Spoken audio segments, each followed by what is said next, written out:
Hi guys, and welcome back. So today is day 10 of Inktober and I'm feeling really good about how many I have done. So it's definitely like I feel like I'm on a roll, and it's exciting to have this little pile of Inktober pieces that I have done. So today I wanted to do one that was different from all the other ones that I've done, and that is I did it a lot larger than usual.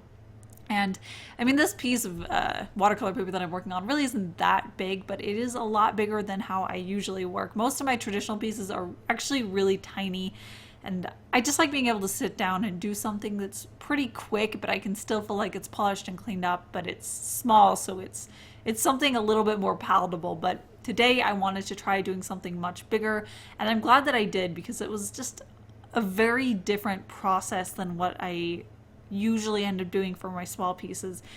And because the small pieces are so small, I have to have everything very precisely worked out, because any errant lines or any mistakes like that, or things that just end up looking really spontaneous, I think for me, for larger stuff, when I'm doing it really small, it tends to look really hard to see what actually is going on.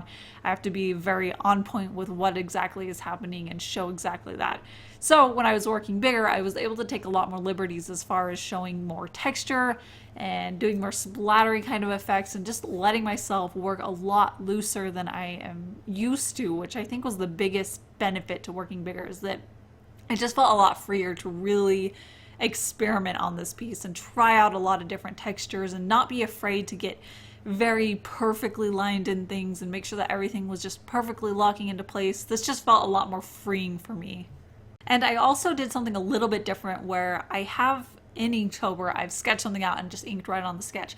And I loved working that way, but I hadn't done more of a like finished artwork type where I had sketched and then drawn on top of it. And this one, I decided that I really wanted to do that, because there were pieces where I did a really grungy textured sketch underneath, but then I used the light box, and then I had this perfectly finished artwork on top where it had very clean lines. And for this one, I wanted to include the sketch, and mostly I wanted to be able to just go straight from sketching into painting and working on it, and I didn't want to have that hang up of needing to transfer it over and worrying about all that comes with that, and how a lot of times it can either sterilize it, or it's ways that just make it more clean, and in ways that I don't necessarily want it to. It can sap the energy, and it can sap my energy from wanting to finish something. So being able to just take that sketch and really work through it and add more details and take away, and just not feel restrained when I'm working on the sketch, and then to be able to just jump straight into finishing it, felt really good. It was really exciting to work that way. And I have to say, I am very sorry for all the times that my head is in the frame. That happens so much, and I'm definitely hoping that at the end of Inktober, if there is at least one thing I learned, that it's how to film things a little bit better when I'm working traditionally. I think that's my biggest issue, is I have issues with sticking my head in the frame, because I like to get really close when I'm working on pieces. When I'm recording it, I have to work completely different. I have to be standing way back there, so I'm still trying to get used to that and making sure that I'm not blocking it or anything. And I'm trying to make sure that I get the camera so that it's angled in a good way that you can see what's happening, because when I'm doing smaller, really fine inked pieces, I can't have the camera the same way that I like it, because I am often covering it up with my hands. So hopefully at the end of Inktober, after I really try to make sure that I learn how to do this better, I'll have better looking traditional videos so that you can really see exactly what I'm doing, and it's a lot clearer. But a little bit about the actual tools that I'm using today. I used mostly this Sumi ink, and I could be saying that wrong. I definitely think I am, but I love this ink for when I'm doing ink washes, because, well, first off, it actually is water soluble, so I can't use it for line work that I'm going to go back over, so I don't get used with it when I'm doing any watercolor type things or anything like that, or any Copic markers. So a lot of times I don't really get a lot of use out of it, so it makes it perfect for ink washes, because I am going to be diluting it with water, and it just works perfectly the way I want it to when I'm working in ink washes. One thing that I made sure of is that when I'm working with an ink wash, I make sure that I have a little test strip of paper so I can test how dark that is, because since it's so black, even when it's really diluted, it still looks really black. So it's really hard to tell what the actual value will be when I put it down.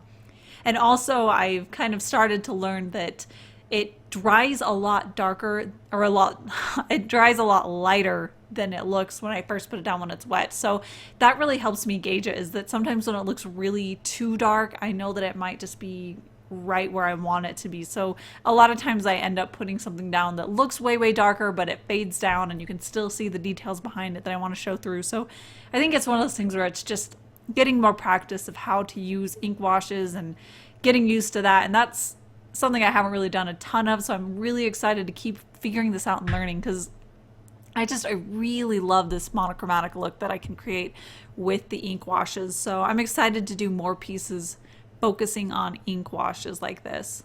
And another thing that I find really useful when I'm doing anything with water, like watercolor or these ink washes, is I have this syringe, and it doesn't have a needle or anything on it. It's just this blunt syringe, and I use that to pick up the water and drop it in where I want it to be, because I find that it just takes so long to really scoop in the water with a brush and mix it in, and a lot of times I want it to have a lot of water to it, so this just makes it really quick and easy. I can really quickly just scoop it up and put it down. And for bottles of ink where it doesn't have a syringe, I like to use that as well, where I just suck up some ink and put it in a little separate container so I can work from it better. So these are actually really, really useful. I love these syringes, and I think I got this one for like 20 cents at a local shop. So they're really a very cheap little tool to have in your arsenal if you ever work with water like this. And about this point is when I'm starting to add a little bit more of a line work into it. And I wanted it to also have a very sketchy look to it to match the ink washes that I had done earlier, where they were really loose and kind of blotchy, and I let it be really textured and uneven. So I wanted that kind of hectic look to it to be in my line work as well. And I waited till this point because I really wanted to try making sure that I got the values in first and then adding the line work after, so that it's more subservient to the values themselves. And I like that process. It definitely works really well for something like this where I want it to be really loose, as opposed to something where I'm going really specifically with my micron pens. So that worked really great. I did make sure that I used a waterproof brush pen, because I wanted to make sure that if I had to go over it again, which I knew that I probably would. I knew it was close, but I would probably want to touch up a few more areas. So I made sure that the pen I was using was not going to bleed once I put it on top of it. And yeah, that's just one thing, to make sure that you know what things are waterproof, what things aren't, so you know what order to use them in and everything. And this one I could have gone straight in, but I wanted that order to be there in this piece. And this part is really important because I made sure that I had the values basically figured out when I was about to start working on it. I knew that I wanted her hair to be black, straight ink, no water added to it. And then I knew I wanted the background to be dark. And then I wanted her skin to be fairly light, mostly with the paper shining through with just shadows. But I hadn't really quite figured out what I wanted for her clothing to be value-wise. And once I started getting everything put together, I realized that I did not want it to be as light as it was. I wanted it to be really dark so that it would stand out and have real strong contrast against her skin, but it would be lighter than her hair, so it would still come forward from that. So I wanted it to start blocking in with her hair and her background and then her clothing, and then her skin would come forward. And that really helped differentiate some of the areas where they were really blending in, like where her hand was on top of her clothing, and it was really getting lost behind that. So once I added that darker value for her clothes, it really helped make the different areas that I wanted to stand out, so it reads a lot clearer from a distance. And this is the really fun part. This is where I just started finishing everything up. I added that second layer of this magenta ink that I had to these extra hands, so that they had that extra saturation and punch, and that really helped those stand out because they were some of the only areas of color. And so there's contrast there, and it really separated it. And I also really liked having the detail where they were completely magenta and then her hand was just starting to fade into that. And that actually had a secondary purpose to that, because I wanted it to show kind of a connection with those hands, but show that it was still not completely the same as those other hands, because she still had her skin tone that was coming in. So it was more like it was fading in.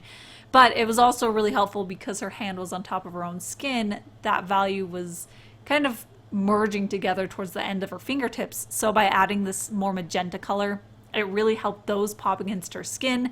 And then where the rest of her hand was, it was on top of darker clothing, so that area could pop. So that was just all kind of a pretty nice tool that helped her hand pop out more and make it a little bit more focal and clear to see.